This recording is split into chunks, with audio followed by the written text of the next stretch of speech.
Donc l'organisation de la matinée est pour moi bien sûr, c'est une fête parce que ça veut dire que mes étudiants en troisième année en communication sont capables de réaliser ce genre d'organisation d'événements.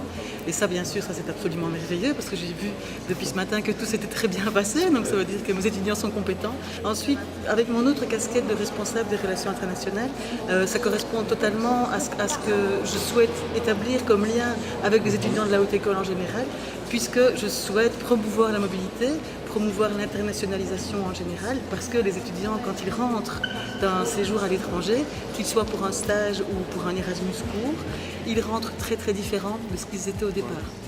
Donc d'abord, ils sont devenus un citoyen d'Europe et non plus simplement un citoyen de Belgique, de Charleroi, voire de Marcinelle. On devient une autre personne. Et alors, ça c'est sur le plan personnel, mais au niveau du CV, je sais par expérience que ça a pu faire une très très grosse différence entre une acceptation et un refus de la part d'un employeur. Je pense que c'est évident pour l'employeur qu'un étudiant qui a pu se débrouiller tout seul pendant 3-4 mois dans un pays étranger où il ne connaissait personne, il ne connaissait peut-être même pas la langue au départ, cet étudiant-là qui devient un jeune diplômé va certainement être un très bon employé. Il sera flexible sur les horaires par exemple, il saura s'adapter à une nouvelle équipe, il saura prendre le téléphone dans une langue étrangère, éventuellement réaliser des traductions. Et donc il aura toute une série de compétences que d'autres étudiants diplômés ont peut-être, mais dont ils ne pourront pas faire la preuve.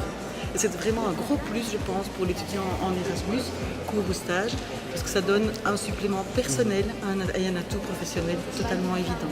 Donc partez.